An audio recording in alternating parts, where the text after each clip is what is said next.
अपनी आंखों को बंद करते हुए अपने सरों को परमेश्वर के आगे झुकाते हुए आइए परमेश्वर की उपस्थिति में आने के लिए अपने लिए प्रार्थना करो कि प्रभु आज मैं तेरे पास आने वाला बन सकूं। तेरा वचन कहता है जब मैं तेरे पास आऊंगा तो तू भी मेरे पास आएगा। आज मेरी सहायता कर प्रभु कि मैं सब बातों को भूल कर आज तेरे पास आऊं प्रभु जी। इस वक्त प्रभु से इसकी सहायता मांगी। Thank you, Jesus. Thank you, Lord. Thank you, Jesus. मेरा दिल बनी तेरा सिंहासन, मेरी आत्मा तेरा आसन, तेरा दिल बनी तेरा सिंहासन, मेरी आत्मा तेरा आसन, मेरे दिल में हो तू विराजमान, यीशु मेरे तूने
आपका नियंत्रण आने वाला बने प्रभु जी।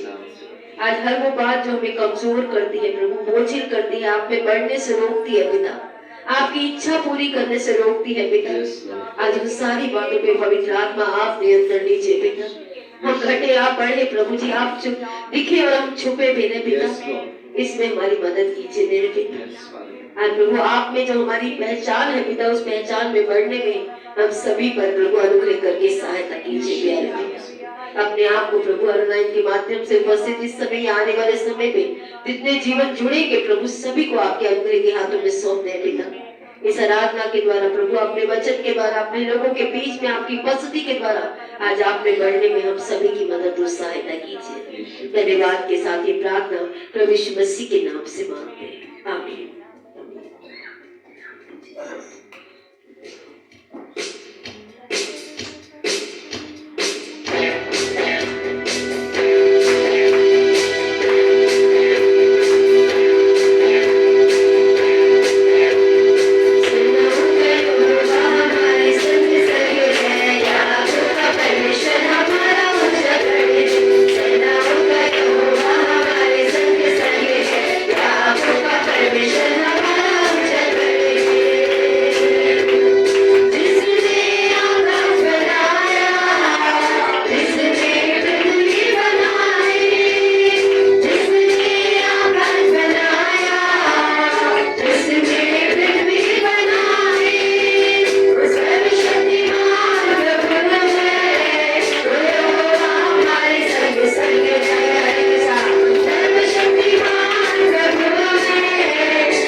प्रार्थना के रूप में परमेश्वर से आज विनती करें कि आज वो हमारी आंखों को खोले कि हम वो बातें देख पाए जिसे परमेश्वर देख रहा है। हमारी परिस्थितियों में, हमारे हालातों में, हमारी समस्याओं में, हमारे भविष्य में आज प्रभु से कहें, प्रभु तू भी मेरी भी आंखें खोल के मैं तेरी तरह देखने वाला बन सकूं पिता।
अपने होठों को खोले और परमेश्वर का धन्यवाद दे इस समय पर। Thank you Jesus, thank you, thank you. आइए प्रभु, जब आप अपनी उपस्थिति लाए, अपना स्पर्श लाए हैं, तो अपना कार्य भी हमारे बीच में पूरा कीजिए। आज हमारे मनों को प्रभु हर उस चीज से हटा दीजिए जो आपको महिमा नहीं देती पिता। चाहे वो बीमारी हो पिता, चाहे वो चिंताएं हो पिता, चाहे वो डर हो पिता परमेश्वर, चाहे वो रिश्तों के संघर्ष हो पिता, हर एक चीज जो आपकी उपस्थिति में सही नहीं है हमारे जीवनों में पिता, हमारे परिवारों में, हमारे बच्चों में पिता, उससे हटने के लिए आप आपसे प्रार्थना करते हैं पिता। हम कमजोर हैं लेकिन आप सामर्थी हैं पिता परमेश्वर। हम नहीं कर पाते, चाह कर भी प्रभु हम अपने आप को बदलने में कमजोर हैं पिता, लेकिन आप आइए, हमें भी बदलिए और हमारे हालातों को भी बदलिए पिता, ताकि प्रभु हमारे जीवनों से आपको महिमा मिले पिता, हमारी परिस्थितियों से आपको महिमा मिले पिता, हमारे बच्चों से आपको महिमा मिले पिता परमेश्वर। आज हमारी नौकरियों से आपको महिमा मिले पिता, हर एक चीज जो आपने हमें दी है उससे हम आपकी महिमा कर पाए पिता, उसमें आपके राज्य को देख पाए, आपकी योजना को देख पाए पिता, इसमें हम सभी की मदद और सहायता कीजिए पिता। धन्यवाद के साथ प्रभु हर एक बात को आपके हाथों में सौंपते हुए ये प्रार्थना यीशु मसीह के नाम से मांगते हैं, आमीन, आमीन। इस समय आप बैठ सकते हैं और संडे स्कूल के बच्चे संडे स्कूल टीचर के साथ संडे स्कूल की तरफ जाएंगे। जो बात हम परमेश्वर के वचन से देख रहे हैं वो बुद्धिमान मनुष्य के बारे में आज हम देख रहे थे। सुलेमान जो कि सबसे बुद्धिमान मनुष्य था, परमेश्वर से मांगा उसने और परमेश्वर ने उसको सबसे बुद्धिमान बनाया। आइए इससे पहले कि आज हम आज के वचन में आगे बढ़े, अपने मनों के लिए प्रार्थना करें कि परमेश्वर मुझे आपके वचन पे ध्यान लगाने वाला मन दीजिए। आज परमेश्वर से कहे प्रभु आज मैं तेरे वचन को ना सिर्फ सुनने वाला बन सकूं, ना सिर्फ समझने वाला बन सकूं। आज प्रभु मेरे मन में जो मेरा मन प्रभु अच्छी भूमि की तरह आपके वचनों को अंदर तक ग्रहण करने वाला बन सके। और प्रभु आज जैसे आपका वचन कहता है 30 गुना 60 गुना 100 गुना फल लाने वाला बन सके परमेश्वर, आज मुझे वो मन दीजिए। हर एक चिंता और बोझ से भरा मन प्रभु मुझसे हटाइए परमेश्वर, हर डरों से भरा मन प्रभु मुझसे हटाइए परमेश्वर। हर वो बात जो प्रभु आपके विचार में आपके प्रभु वचन को रोकती है मेरे जीवन से प्रभु, आज वो हटने पाए प्रभु मेरे मन से। आज प्रभु यीशु मसीह के नाम से हर एक भटकाव वाले मन को आप स्थिरता दीजिए यीशु मसीह के नाम से। हर एक आज प्रभु बातों जो चिंता है, डर, समस्याओं के रूप में प्रभु हमारे मन में चल रही है, आज यीशु के नाम से उन तूफानों को शांत कीजिए। और प्रभु आज यीशु के नाम से हमारा शांत मन आज प्रभु अच्छी भूमि बनने वाला बन सके यीशु के नाम से। धन्यवाद करते हैं प्रभु, आज आपके वचन पे केंद्रित होने वाला मन दीजिए। आज ऑनलाइन ऑफलाइन हर एक माध्यम से जो यहाँ जुड़े हैं परमेश्वर, आज उन्हें एक शांत मन दीजिए प्रभु। आज उनके मनों को पवित्र आत्मा की सामर्थ्य से तैयार कीजिए परमेश्वर, कि हम आपके वचनों को अंदर तक ग्रहण करने वाले और बदलाव लाने वाले, और प्रभु अपने जीवन में आज अपनी समस्याओं में, अपने हालातों में, अपने पारिवारिक रिश्तों में, आज अपने जीवनों में, अपने नौकरी के स्थान पे, बिजनेस के स्थान पे, सब जगह प्रभु आपके वचन से हमारे जीवन में बदलाव और सामर्थ्य आने वाला बन सके परमेश्वर। धन्यवाद करते हुए, विश्वास करते हुए कि आपने हमारी प्रार्थना सुनी है। आप हमारे सोचने, समझने और मांगने से कहीं बढ़कर देने वाले परमेश्वर है। विश्वास के साथ, धन्यवाद के साथ ये सारी प्रार्थना यीशु मसीह के नाम से मांगता है, आमीन, आमीन। आज जो हम देखने जा रहे हैं, अब तक हम देख चुके हैं कि बुद्धिमान मनुष्य जो है वो सबसे पहले क्या करता है, सुनता है और कम बोलता है। हमने देखा एक बुद्धिमान मनुष्य जो है वो परमेश्वर के वचनों पे ध्यान लगाता है, परमेश्वर से सुनता है, लोगों से सुनता है और बोलना उसका कम होता है। एक बुद्धिमान मनुष्य जो है वो सलाह लेता है, लोगों से मशवरा करता है, परमेश्वर के वचन से मशवरा करता है। एक बुद्धिमान मनुष्य जो है वो हमने ये भी देखा परमेश्वर के डर और भय में जीता है। एक बुद्धिमान मनुष्य जो है वो परमेश्वर के पीछे चलने के लिए चुनाव करता है। और आज जो हम देखने जा रहे हैं कि बुद्धिमान मनुष्य क्या गिर सकता है, क्या बुद्धिमान मनुष्य गलतियां कर सकता है? क्या बुद्धिमान मनुष्य पाप में जा सकता है या नहीं जा सकता?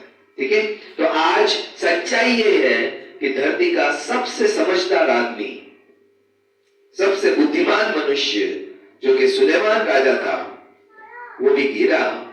और इसलिए नहीं गिरा कि उसने बुद्धि खो दी थी या समझदारी खो दी थी, वो इसलिए गिरा क्योंकि उसने परमेश्वर की आज्ञा से ज्यादा अपनी बुद्धिमानी पे भरोसा किया। मनुष्य की बुद्धिमानी, मनुष्य की बुद्धि कभी भी परमेश्वर की समझ से ऊपर जाकर मनुष्य को आशीषित नहीं कर सकती।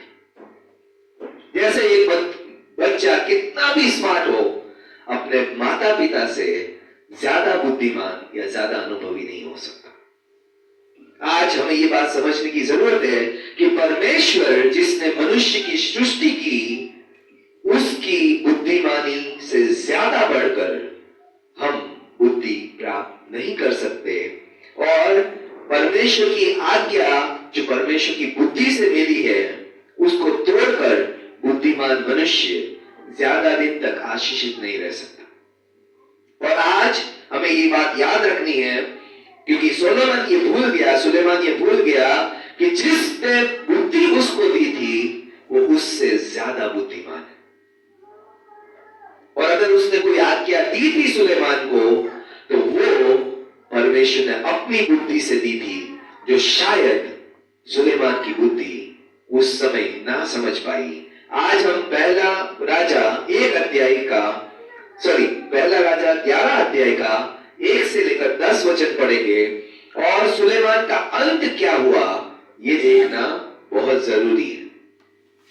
आइए इस समय हम परमेश्वर का वचन जो कि पहला राजा 11 अध्याय 1 से लेकर 10 वचन तक पढ़ेंगे।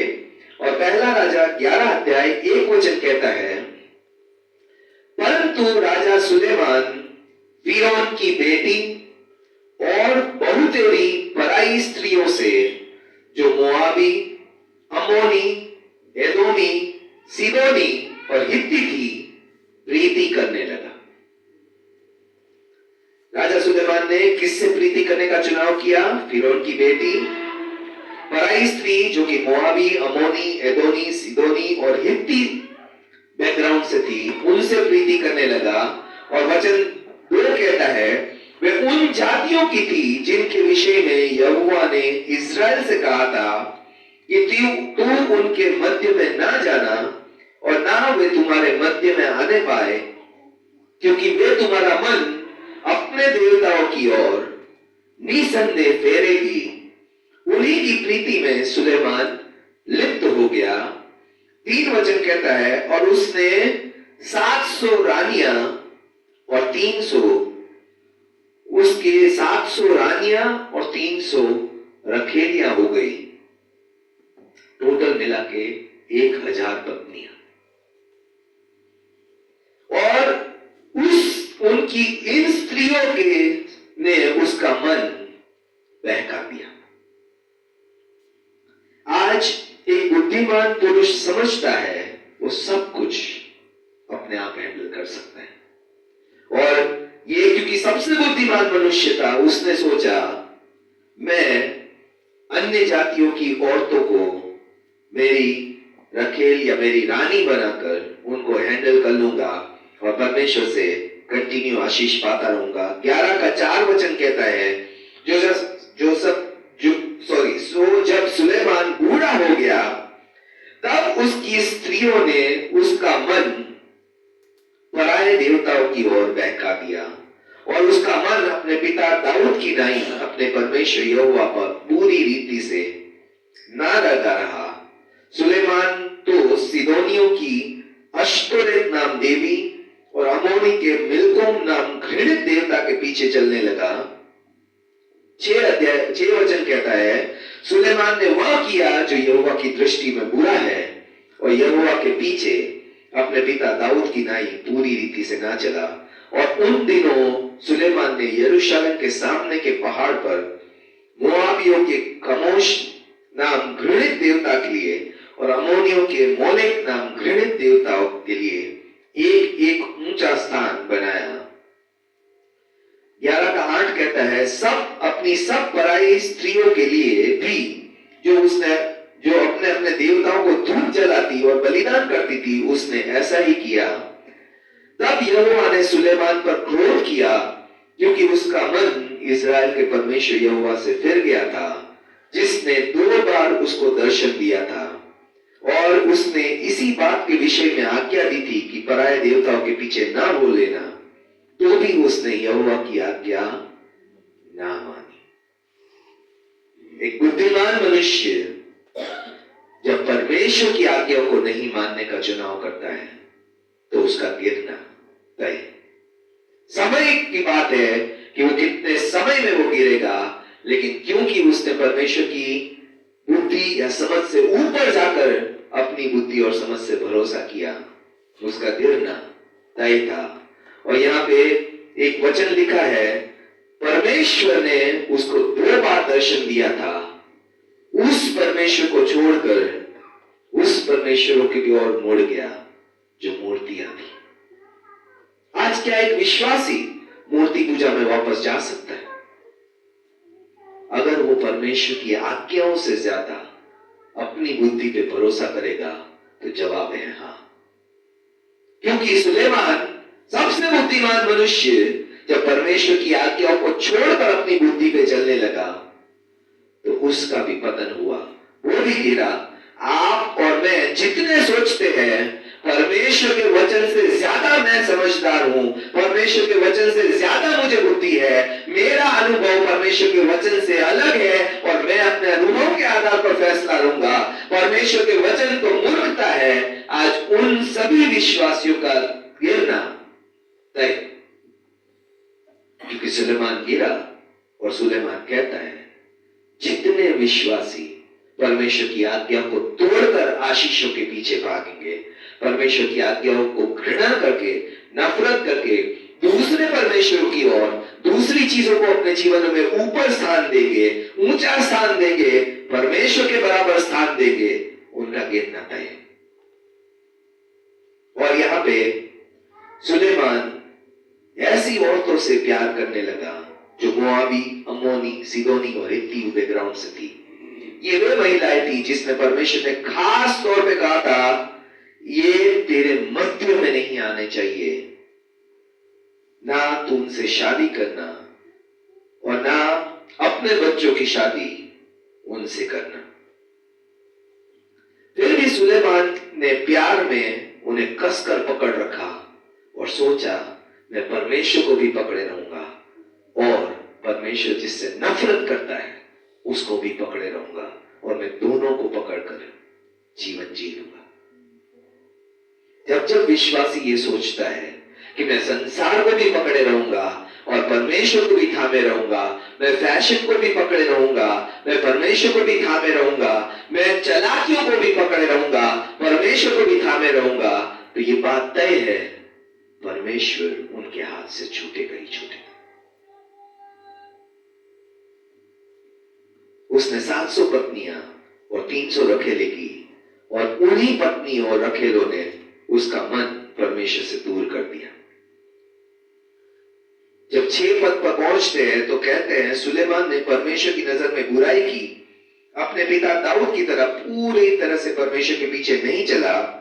अब हमें सोचने की जरूरत है, कैसे होता है एक बुद्धिमान मनुष्य जो कभी धन दौलत से ज्यादा परमेश्वर से बुद्धिमानी मांगता है, समझदारी मांगता है, परमेश्वर से अकल मांगता है, वो मूर्तियों के लिए वेदियां कैसे बना सकता है? एक राजा जो सबसे समझदार है, वो परमेश्वर की आज्ञा का उल्लंघन कैसे कर सकता है? और जिसने उसको सिंहासन पर बिठाया था उसके विरोध कैसे जा सकता है? जिसने उसको जीवन दिया था, बुद्धि दी थी, जिसने उसको अमीर बनाया था, जिसने उसका सिंहासन इतना स्थिर किया था कि एक शत्रु उसके सामने खड़ा नहीं हो पाता था, उस परमेश्वर को वो कैसे छोड़ सकता है? और ये चमत्कार रातों रात नहीं हुआ, ये धीरे धीरे हुआ। एक बार में, एक दिन में एक समझौता, दूसरे दिन दूसरा समझौता, एक दिन में एक आज्ञा तोड़नी, दूसरे दिन दूसरी आज्ञा तोड़नी, आज्ञा न मानने का एक एक कदम आपको परमेश्वर से दूर ले जाता है। आज हम सोचते हैं क्या गलत बात है, एक झूठ तो बोला, छोटा सा झूठ पास्टर जी, क्या गलत बात है? सारे झूठ बोलते, बड़े बड़े झूठ बोलते, काले झूठ बोलते, अब तो सफेद झूठ बोल रहे, तो आधा सच बता रहे, क्या फर्क पड़ता है पास्टर? फर्क पड़ता है। सुलेमान के अंत को भी फर्क पड़ा, आपके और मेरे अंत को भी फर्क पड़ेगा। आज आज्ञा ना मानने का हर एक कदम परमेश्वर के विरोध में विद्रोह है, जो हमारे मनों में उठ रहा है, और हम सोच रहे हैं परमेश्वर से आशीष लेते रहेंगे और अनाज्ञाकारिता में चलते रहेंगे। व्यवस्था विवरण 7 अध्याय 1 से 4 वचन में उसको परमेश्वर की आज्ञा बहुत ही क्लियर दी गई थी। जब तेरा परमेश्वर यहोवा तुझे उस देश में जिसका तू अधिकारी होने को तू जा रहा है पहुंचाए, और तेरे सामने से हित्ती, गिर्गाशी, एमोरी, कनानी, परिजी, हिवी और यबूसी नाम बहुत सी जातियों को, अर्थात तुमसे बड़ी और सामर्थी जातियों को निकाल दे, और तेरा परमेश्वर उन्हें तेरे द्वारा हरा दे, और तू उन पर जय प्राप्त कर ले, तब उन्हें पूरी रीति से नष्ट कर डालना, उनसे न वाचा बांधना और ना उन पर दया करना, और ना उनसे ब्याह शादी करना, ना तो उनकी बेटी को अपने बेटे के लिए ब्याह लेना। आज हर बार विश्वासी सोचता है हम किसी से भी शादी कर सकते हैं, कोई फर्क नहीं पड़ता, हम बुद्धिमान हैं, हम संभाल लेंगे, उसको विश्वास में ले आएंगे। सुलेमान सबसे बुद्धिमान मनुष्य भी नहीं संभाल पाया था, आप और मैं भी नहीं संभाल पाएंगे। और यही खतरा है, बिना आज्ञा मानने का ज्ञान विद्रोह है, और सभी सही बातें जान सकते हैं, सभी वचन पढ़ सकते हैं, यहां तक कि दूसरों को भी सिखा सकते हैं, लेकिन अगर आपका और मेरा मन परमेश्वर के साथ नहीं चलना चाहता, तो आपका और मेरा ज्ञान, आपकी मेरी और बुद्धि, समझ, वही हमारे लिए जाल बन जाएगा। सुलेमान हमें एक दर्दनाक सबक सिखाता है, कैसे सबसे बुद्धिमान मनुष्य पाप की ओर, मूर्ति पूजा की ओर, मंदिरों की ओर मुड़ गया। सफलता ज्ञान से नहीं मिलती, सफलता बुद्धि से नहीं मिलती, सफलता आज्ञा मानने से मिलती है। और आज हम भी अपने आप को बुद्धिमान समझकर आज्ञा तोड़ जा रहे हैं, तो हमारा भी अंत सुलेमान से अलग नहीं होने वाला, क्योंकि हमने वो रास्ता चुना है जो सुलेमान ने चुना था। हम सोचते हैं बिना दशवांश के हम परमेश्वर से आशीष पालेंगे, इतनी कि परमेश्वर से ज्यादा आशीष हमारे दशवांश चुरा के हम ले लेंगे। हम सोचते हैं बिना परमेश्वर से प्यार किए, हम अपने परिवार से प्यार करके, अपने घरों से प्यार करके, अपनी आशीषों से प्यार करके, अपनी नौकरियों से प्यार करके हम परमेश्वर से आशीष पालेंगे। हम मूर्ख हैं। अगर हमारे परमेश्वर के साथ हमारा मन आज्ञाकारिता में नहीं चलना चाहता, तो हमारा ज्ञान, हमारी बुद्धि, हमारी सफलता, सब कुछ हमसे छीन जाएगी, जैसे सुलेमान से छीनी गई। आज्ञा मानने से सफलता मिलती है, क्योंकि परमेश्वर आज्ञा मानने वालों को सफलता देता है। आज हम अपने पास समझ रख सकते हैं, बुद्धि रख सकते हैं, मांग सकते हैं, लेकिन अगर हम परमेश्वर की आज्ञाओं से ज्यादा उस पर रिलाई करेंगे, तो हमारा भटकना तय है, और हम सब कुछ बर्बाद करके सुलेमान की तरह खाली हाथ परमेश्वर के पास पहुंचेंगे। आज सुलेमान ने मंदिर बनाया, झूठे देवताओं के लिए मंदिर बनाया। क्यों? क्योंकि उसने जिससे शादी की थी वो मूर्ति पूजा में मानने वाला व्यक्ति था। जिसने कभी परमेश्वर की आवाज साफ साफ सुनी थी, आज स्वर्ग की आवाज सुनने की बजाय इंसानों को खुश करने में लग गया कि मुझे अपनी पत्नियों को खुश करना है, उनके लिए मंदिर बनाने। नतीजा क्या हुआ? उसने अपना विरासत जो उसके बेटे को मिलना चाहिए था, वो एक नौकर को दी गई। आज ये मत सोचिए कि अनाज्ञाकारिता से सिर्फ हमारा जीवन नाश होगा, हमारे बच्चों का भी भविष्य नाश ही होगा। आज हम सोचे परमेश्वर की आज्ञा कोई मायने नहीं रखती, तो आप अपना जीवन और अपना बच्चों का भविष्य दोनों खराब करने की कगार पर है। और नतीजा क्या हुआ? परमेश्वर ने सुलेमान के जीते जी दाऊद की सम्मान रखते हुए कहा, तेरे जीते जी मैं राज्य नहीं लूंगा, लेकिन तेरे मरते ही तेरे बेटे से राज्य छीन लूंगा। आज अगर हम भी अनाज्ञाकारिता पे चलते हैं, शायद हमारे पुरखों की आज्ञाकारिता की वजह से, हमारे तो वो भी नहीं है, हम सारे फर्स्ट जनरेशन मसीह है, हमारे पुरखों की आज्ञाकारिता भी हमारे को बचा नहीं पाई।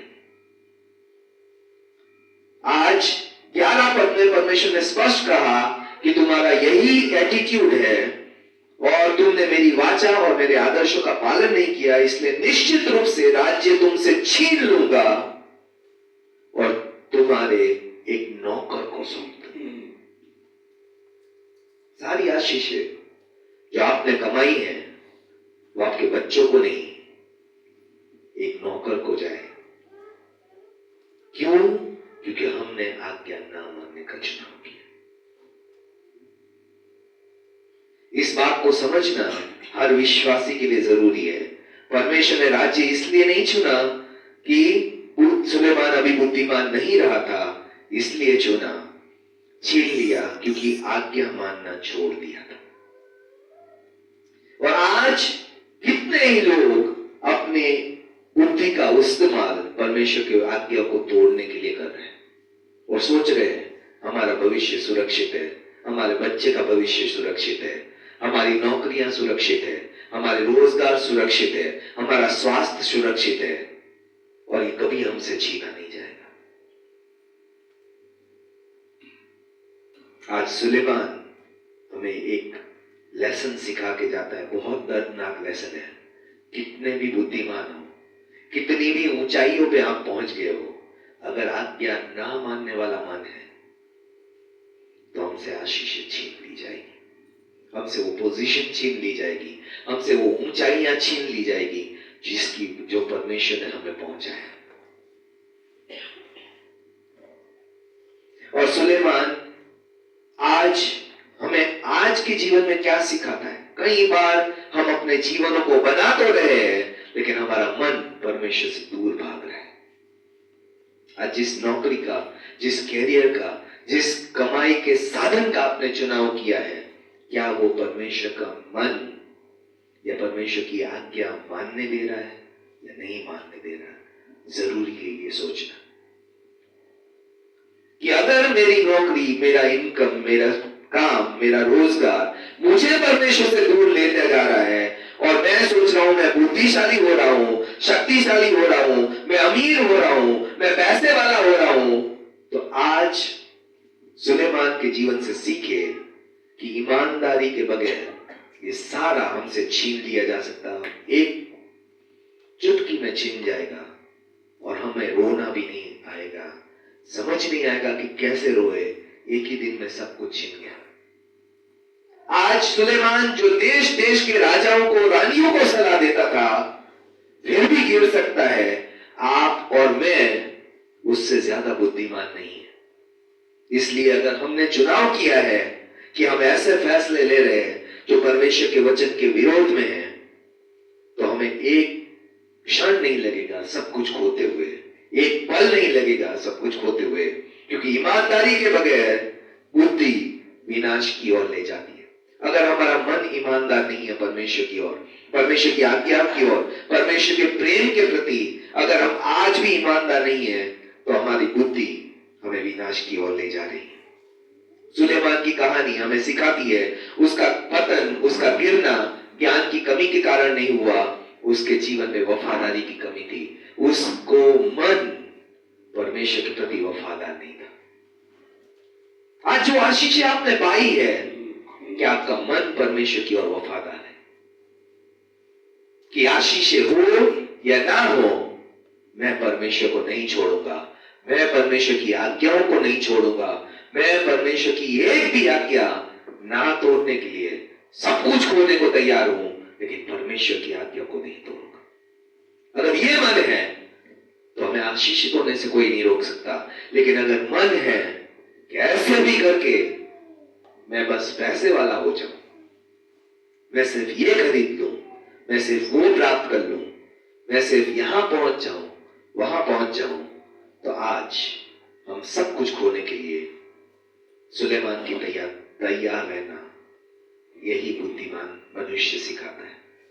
आज बुद्धि हासिल करने के बारे में नहीं है, आज परमेश्वर के साथ हमारा समय और हमारा रिश्ते की रक्षा करने के बारे में है। क्योंकि उसने बुद्धि तो हासिल कर ली, परमेश्वर के साथ अपना रिश्ता लास्ट तक सही नहीं रख पाया। और वही परमेश्वर जो सफलता देता था, समर्पण की उम्मीद भी करता है कि आपका और मेरा मन परमेश्वर के प्रति वफादार रहेगा। जिस पल हम अपनी इच्छाओं से परमेश्वर के वचन को तोड़ने लगते हैं, मेरा मन करेगा तो मानूंगा, मेरा मन करेगा तो करूंगा, मेरा मन करेगा इस महीने करूंगा, मेरा मन करेगा अगले महीने नहीं करूंगा, हम सब कुछ खोने के लिए तैयार बैठे हैं, जैसे सुलेमान था।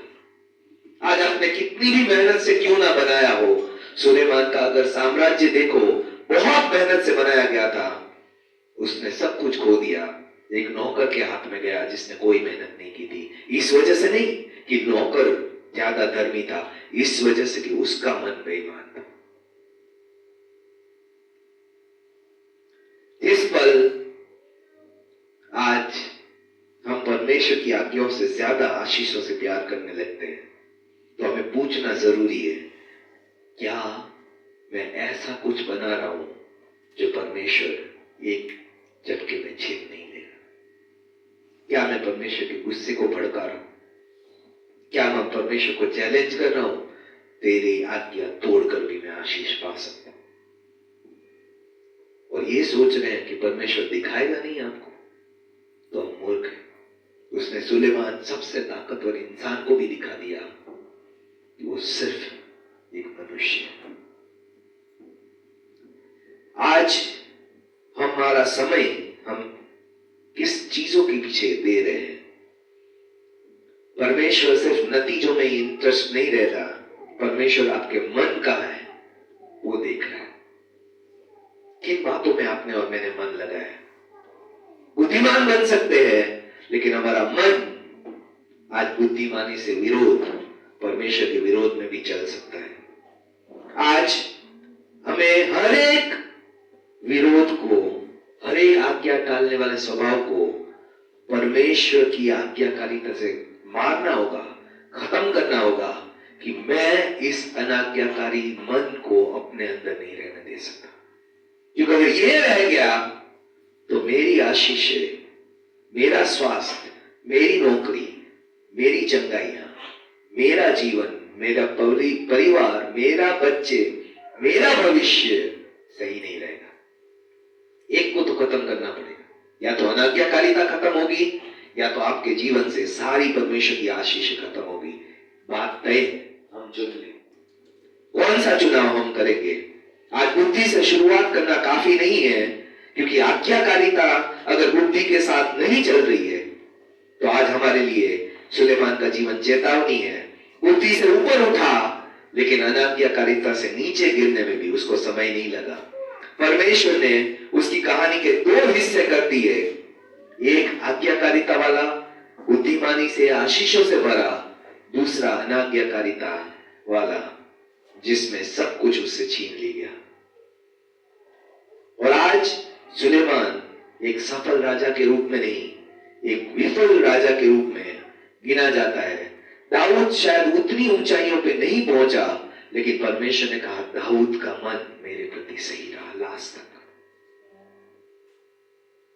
आज परमेश्वर आपकी ऊंचाइयां नहीं देखता, परमेश्वर आपके मनों को देखता है। ऊंचाइयों पे आपका मन कहां भाग रहा है? आज आशीष पाकर आपका मन कहां भाग रहा है? क्या हमारा मन उड़ाऊ पुत्र की तरह दूर जाकर आशीष को आनंद लेने का वाला मन है कि परमेश्वर से आशीष ले ली, अभी परमेश्वर से दूर भागकर ही उसको मजा कर सकते हैं, परमेश्वर के साथ रहकर मजा नहीं। और अगर ये मन है तो हमारा भी उस उड़ाऊ पुत्र की तरह भूखा प्यासा होना तय है। सूअरों का खाना खाने के लिए भी उसका मन इसलिए तैयार हुआ क्योंकि उसका मन अपने पिता के प्रति ईमानदार नहीं था।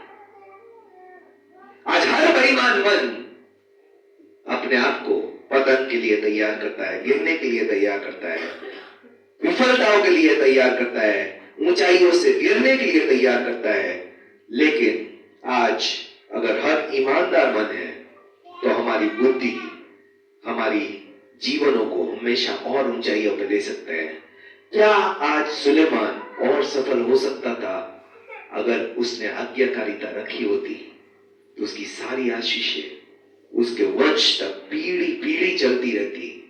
परमेश्वर ने दाऊद से वायदा किया था, तेरे बच्चे अगर मेरी आज्ञाओं पे चलते रहेंगे, मैं एक भी ऐसा वंश नहीं रहेगा जो राजा ना बने, जो ऊंचाइयों पे ना जाए, जो आशीषों का अनुभव ना ले, जिसको मैं हारने दूं अपने शत्रुओं के अनुसार। परमेश्वर ने वायदा किया था। लेकिन सुलेमान ने आज समर्पण ना देकर, अनाज्ञाकारिता दिखाकर अपनी सारी आशीषें, सारा घराना, सारी बातें जो परमेश्वर ने वायदे की थी खो दी। अच्छा लगता है परमेश्वर के वायदों को सुनते हुए। प्रभु ने मुझे ये वायदा किया, परमेश्वर मुझे इतनी ऊंचाइयों पे ले जाएगा, परमेश्वर मुझे राजा बनाएगा, परमेश्वर मुझे सर बनाएगा, पूछ नहीं बनाएगा, परमेश्वर इतनी आशीष देगा कि मेरे घर में जगह नहीं होगी। सब कुछ सुनना अच्छा लगता है, लेकिन क्या मेरा मन परमेश्वर के पीछे ईमानदार है? ये जानना हमें सबसे अधिक जरूरी है। आज हमें क्या उपयोग करना है सुलेमान की बुद्धि से? आज हमें आदतें डालनी है जो परमेश्वर चाहता है कि हम सुलेमान की तरह नाश ना। आज सब बेकार हो जाएगा अगर हमने सुलेमान की गलतियों को अपने जीवन में दोहराया और हमारा मन परमेश्वर के प्रति ईमानदार ना रहा। और आज इसलिए हमें ये जानना जरूरी है कि बाइबल जो है वो सिर्फ सलाहों की किताब नहीं है कि आप पढ़ो, परमेश्वर सलाह दे रहे हैं, कोई बात नहीं। हजारों लोग सलाह देते रहते हैं, हम हजारों की सलाह सुनते हैं और इस कान से निकाल देते हैं, लेकिन परमेश्वर के वचन के साथ हम ऐसा नहीं कर सकते। और अगर हम ऐसा करते हैं तो परमेश्वर का वचन हमारे जीवनों को तोड़ के रख देगा। आज परमेश्वर का वचन को यह समझना जरूरी है कि ये जीवन जीने के तरीके की किताब है। हमें सुलेमान के दिमाग की प्रतिभा से मनोरंजन के लिए नहीं सीखना कि सुलेमान नाम का राजा था, परमेश्वर से बुद्धि मांगी, समझ मांगी और आज्ञाकारिता में चलता रहा। हम भी चल सकते हैं। परमेश्वर का वचन कहता है जो कुछ लिखा गया है वो इसलिए लिखा गया है कि परमेश्वर के जन उनसे बुद्धि और समझ पाकर सीखे कि इसने अगर इतनी ऊंचाइयां पाकर उसके हर रोज की इनकम 666 किलो तोला सोना थी, तोला नहीं 666 किलो सोना थी।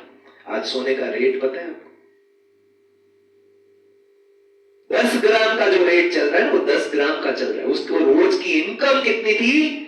666 टैलेंट। समझ रहे हैं आप? आपकी इनकम चाहे कितनी भी हो, परमेश्वर को मिट्टी में मिलाने में 1 मिनट नहीं लगेगा अगर आप परमेश्वर के विरोध में जाकर इच्छाओं को तोड़ने वाला, परमेश्वर के वचन को तोड़ने वाला मन रख रहे। आज हमें सुलेमान से सीखना है सबसे पहला सबक कि सच्ची समझ क्या है। परमेश्वर के वचन को अपने जीवन में लेकर उसके अनुसार चलना, ये सबसे पहला सबक है। आइए हम देखते हैं वचन संहिता 119 अध्याय 130 वचन कहता है, परमेश्वर के वचनों के में प्रवेश करने से हमें रोशनी या ज्योति मिलती है और भोले भाले लोग समझ प्राप्त करते हैं।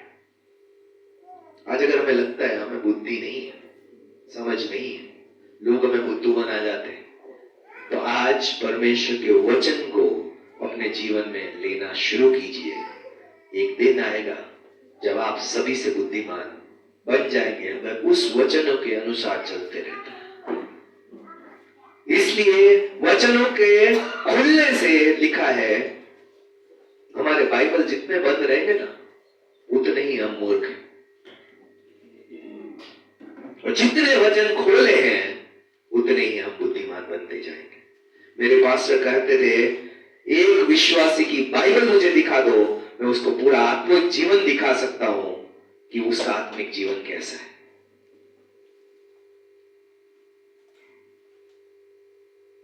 जितनी आपकी साफ सुथरी और नई की नई बाइबल है उतना ही आपके जीवन में गंदगी और पाप ज्यादा है।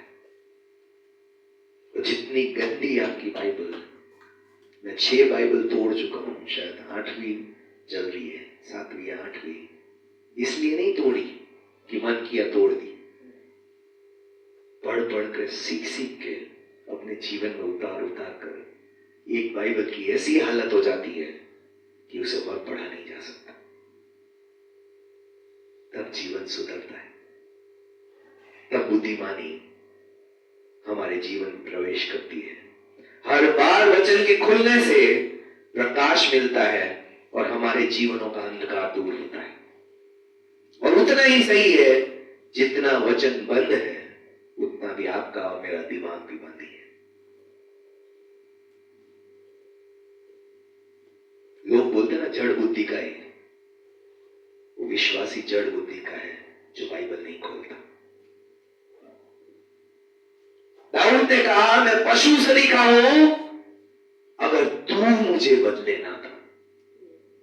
आज एनिमल में और मनुष्य में कोई फर्क नहीं रह जाता जब इंसान परमेश्वर के वचन को खोलकर परमेश्वर का मन नहीं समझता।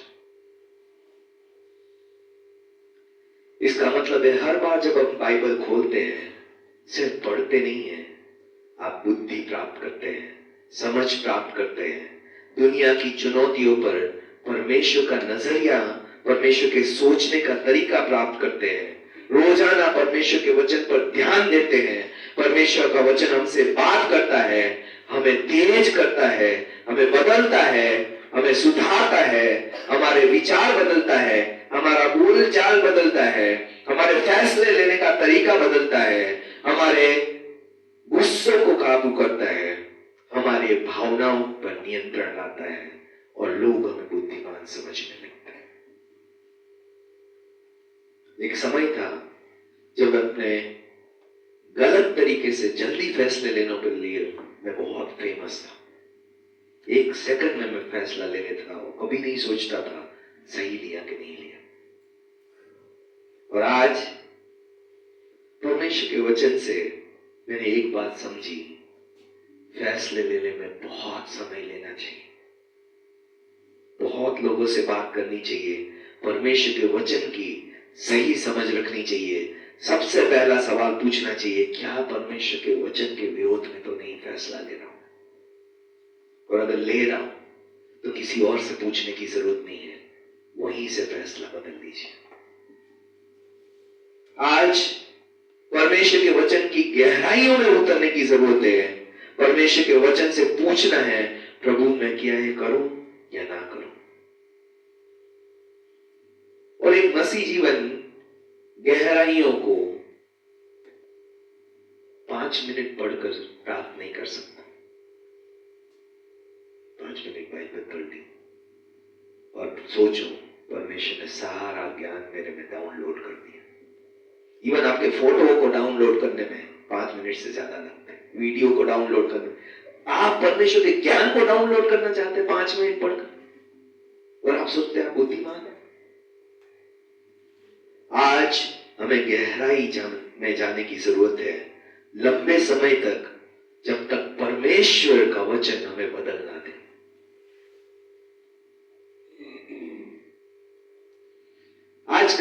कुछ फास्ट फूड बन गया है। अचार भी विनेगर में डाल के उसको पका देते हैं। पहले एक एक महीने धूप में रखते थे और देखते थे हर बार क्या उस तेल ने, क्या उस मसालों ने आम को सॉफ्ट कर दिया, बदल दिया, खट्टापन चला गया। आज हमें भी देखने की जरूरत है। हम सोचते हैं विनेगर डाल के फटाक से अचार तैयार हो जाता है। आज सारी कंपनियां यही कर रही, गला देती उसको। लेकिन वो गला हुआ अचार आम का न तो स्वास्थ्य के लिए है, सेहतमंद होता है, और ना जीवन को कोई फायदा देता है। आज अगर परमेश्वर का वचन आपको बदल नहीं रहा है, जैसे आप कल थे वैसे ही गालियां बकने वाले, जैसे आप कल गुस्सा करते थे वैसे ही गुस्सा करने वाले, जितनी गलत बातें कल आप करते थे आज भी कर रहे हैं, और आप सोच रहे हैं आप बहुत बड़े आत्मिक विश्वासी हो गए, तो किसी और को धोखा नहीं दे रहे, आप अपने आप को धोखा दे रहे। जितने लंबे समय तक हम वचन में रहते हैं उतना ही वचन हमें बदलता है। वचन हमारे जीवन पे प्रभाव डालता है, सोचने का तरीका, समझने का तरीका। आज वचन, मेरे पास्टर से मैंने ये सीखा, रात भर वो वचन चला के छोड़ देते थे और सो जाते थे। और मैं पूछता था पास्टर क्यों वेस्ट कर रहे हैं हम इलेक्ट्रिसिटी, कि रात भर वचन चल रहा है और हम तो सो रहे हैं, हमारे अंदर क्या जा रहा है? तो उन्होंने बोला सोते हुए जो वचन दिमाग के अंदर जाता है वो जागते हुए भी नहीं जा सकता। और साइंस ही प्रूव करता है आपका सबकॉन्शियस माइंड, जो सोया हुआ दिमाग है, वो आपके जागरूक दिमाग, जो कि 7, 8 या 9, आइंस्टाइन का शायद 10% था, पूरे दिमाग का 10% हिस्सा हमारा जागा हुआ है, बाकी का 80%, 90% या 90 से ज्यादा % सोया हुआ दिमाग। आज परमेश्वर से पूछे, प्रभु तेरे वचन को मैं कितना पढ़ूं ताकि मैं बदलूं, मेरे विचार बदले, मेरा बोल चाल बदले, मेरा चरित्र बदले, मेरे व्यवहार बदले, लोग देख पाए, लोगों को मैं पसंद आऊं। कच्चा आम किसी को पसंद नहीं आता, लेकिन वही आम जब अचार में पक जाता है तो सारे खूब चटकारे लेके खाते हैं। क्यों? क्योंकि वो बदल गया। आज आपका जीवन नहीं बदला है तो आपके परिवार को किसी को भी पसंद नहीं आ रहा होगा, ये बात तय है। पूछ लीजिए अपने फैमिली मेंबर्स।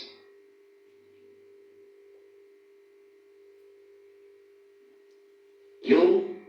क्योंकि हमने वचन को बदलने ही नहीं दिया अपने आप को। और हम सोचते हैं हम बुद्धिमान हैं, समझदार हैं, आशीष पालेंगे, चंगाई पालेंगे, परमेश्वर से ये ले लेंगे, परमेश्वर से वो ले लेंगे, परमेश्वर से शायद सब कुछ मिल भी जाए, लेकिन आप परमेश्वर को खो दोगे। मूसा ने कहा वायदे के देश में अगर तू नहीं चल रहा तो हमें मत भेज, हम रेगिस्तान में ही अच्छे। और मैं सोच रहा था दूध और मधु से बहता हुआ देश छोड़ने को तैयार था, हमारे जैसा हो। हम बोले प्रभु तू आए ना आए, मुझे वायदे के देश में ले जा। आज विश्वासियों की मेंटालिटी ऐसी है, तू आए ना आए प्रभु, आशीषें दे दे, चंगाई दे दे, फाइनेंस दे दे, नौकरी दे दे, ये दे दे, घर दे दे, वो दे दे, प्रॉपर्टी दे दे, तू आए या ना आए कोई फर्क नहीं पड़ता। लेकिन वो समझदार इंसान, उसने बोला प्रभु रेगिस्तान में हम घूमते रहेंगे जब तक तेरा मन ना बदले हमारे साथ चलने को। आज हमें परमेश्वर के वचन में अपने आप को बदलने की आवश्यकता है।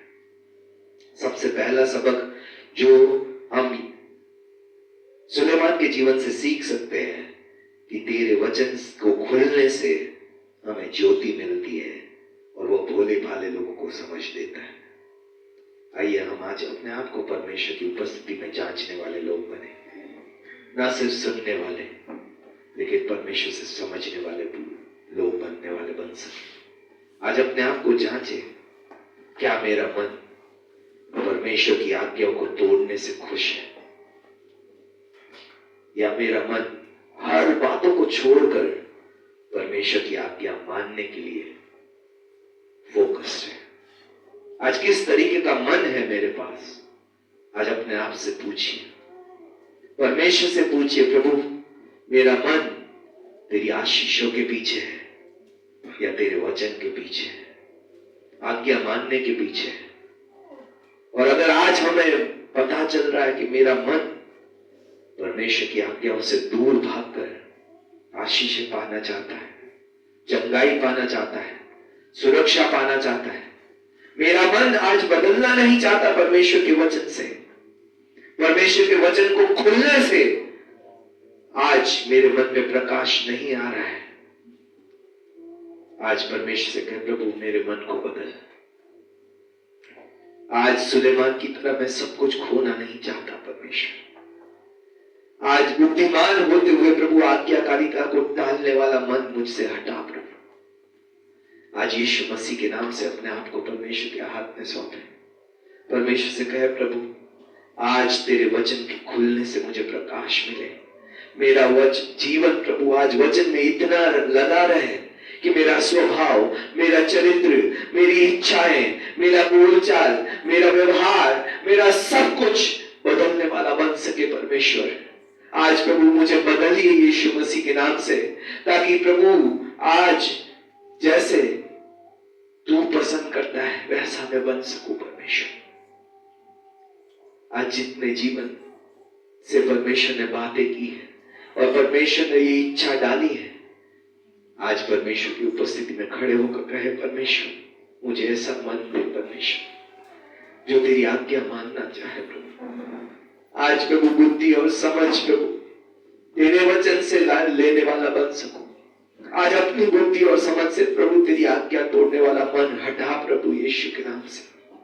परमेश्वर से बात करें, आज सही मन के लिए प्रार्थना करें, परमेश्वर से मांगे, क्योंकि वो बिना उलाहना देने वाला परमेश्वर है।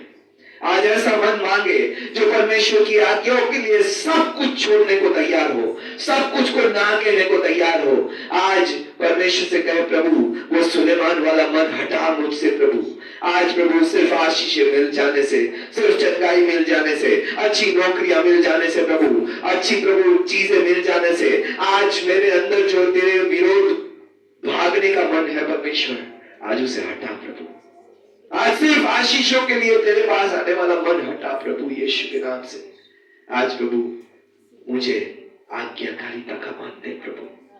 आज प्रभु 100% मेरा मन तेरी आज्ञाओं पे लगने वाला बन सके परमेश्वर। इस संसार से ज्यादा, संसारिक आशीषों से ज्यादा, संसारिक बातों से ज्यादा प्रभु, आज संसार की हर भलाइयों से ज्यादा प्रभु मेरा मन तेरे वचन की आज्ञा मानने पे लगने वाला बन सके। परमेश्वर से कहे, अपने हाथ उठाकर परमेश्वर से प्रार्थना करें, प्रभु आज मेरे मन को बदल, प्रभु मेरे मन को बदल परमेश्वर यीशु के नाम से। परमेश्वर मुझे आज्ञाकारिता वाला मन दे। Thank you Jesus, thank you Lord, thank you Father God, thank you Jesus, thank you Jesus, thank you Father God, thank you Jesus, thank you Father God, thank you Jesus, thank you Lord, thank you Father God, thank you Jesus, thank you Lord. आज परमेश्वर से कहे, प्रभु आज मेरे मन को बदल दे प्रभु। आज प्रभु मैं तेरी उपस्थिति के पीछे रहने वाला मन दीजिए प्रभु। आज प्रभु वायदे के इस देश से ज्यादा प्रभु तेरी उपस्थिति की सराहना करने वाला, तेरी उपस्थिति की भूख और प्यास रखने वाला, तेरे वचन की आज्ञा पालन करने वाला मन दे प्रभु यीशु के नाम से। परमेश्वर से बात करें, जहां जहां परमेश्वर बता रहा है हमारा मन गलत है, आज परमेश्वर कर रहे हैं, प्रभु मेरा मन बदल प्रभु, मेरे मन को बदल प्रभु यीशु के नाम से। आज प्रभु यीशु मसीह के नाम से, आज मैं अंधा हूं जहां पे प्रभु, आज देख नहीं पा रहा हूं परमेश्वर, आज प्रभु मुझे आंखें खोल प्रभु यीशु के नाम से। प्रभु आज मैं तेरी उपस्थिति में हमेशा रहने वाला बन सकूं परमेश्वर। Thank you Jesus, Thank you, Father God. Thank you, Jesus. Thank you, Lord. Thank you, Jesus.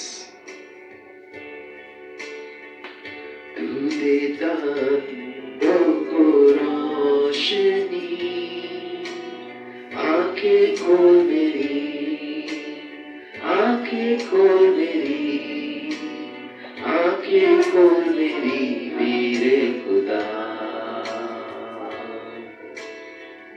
तू देता अंधों को रोशनी, आंखें खोल मेरी, आंखें खोल मेरी, आंखें खोल मेरी मेरे खुदा।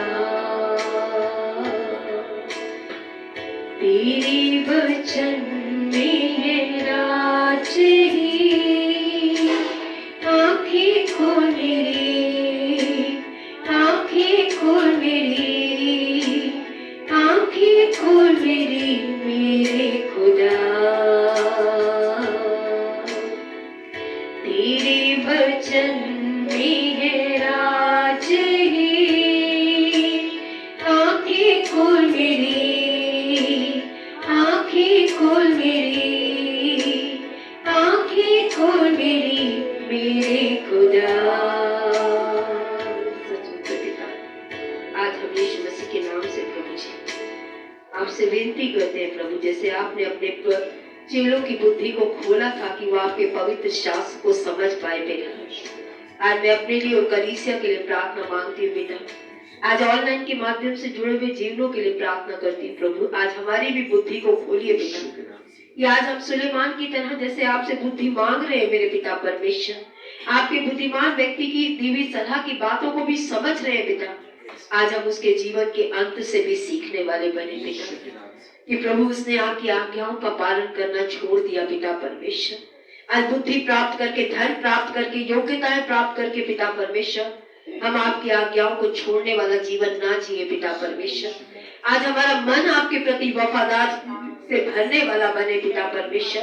आपके साथ ईमानदार होके चलना चाहे पिता परमेश्वर। आज जैसा प्रभु उसी बुद्धिमान व्यक्ति ने कहा, तो अपनी बुद्धि का सहारा ना लेना, बल्कि यहोवा को स्मरण रख के अपने सब कामों को करना, तो तेरे लिए सीधे मार्गों को निकालेगा पिता। आज हमें हर एक बात में पिता, हम अपनी बुद्धि को प्रभु आज संसार की प्रभु आपकी बुद्धि से ऊपर रखकर अपने आप को मूर्ख बनाने वाले ना बने पिता परमेश्वर। आज हम सभी में प्रभु जो आपकी आज्ञा तोड़ने वाला स्वभाव है पिता परमेश्वर, अनाज्ञाकारिता का स्वभाव है पिता परमेश्वर, तभी प्रभु आपने कहा अपने मन की रक्षा सबसे ज्यादा कर पिता। आज हमें हर दिन हर पल अपने मन की रक्षा करने में, कि आज हमारी भावनाएं, आज हमारी सोचे पिता, आज हमारी इच्छाएं पिता, आज हमारे चुनाव क्या हमें आपके वचन के खिलाफ लेके जा रहे हैं पिता। आपकी योजना के खिलाफ अगर हम फैसले ले रहे हैं, तो पवित्र प्रभु हमारी उस बुद्धि को हटाइए पिता परमेश्वर, और हमें आपकी बुद्धि से चलने में, आपके वचन के खुलने से जो प्रकाश आता है, उस प्रकाश को आज अपने जीवनों में, अपने प्रभु व्यवहार में, अपनी सोच में, अपने व्यवहारिकता में लाने में हम सभी की मदद और सहायता कीजिए पिता। धन्यवाद के साथ प्रभु मैं अपने आप को और कलीसिया को आपके अनुग्रह के हाथों में सौंपते हुए प्रार्थना विनती उद्धार करता प्रभु यीशु मसीह के नाम से मांगते हैं, आमीन आमीन। इस समय आप बैठ सकते हैं। एक बार फिर से विक्ट्री फैमिली सेंटर में आपका स्वागत करता है। इस समय पे आप जो ऑनलाइन के माध्यम से हमारे साथ जुड़े हैं, आपसे भी रिक्वेस्ट है कि आप भी हर संडे इसी तरीके से हमारे साथ जुड़ते रहें। God bless you. जय मसीह।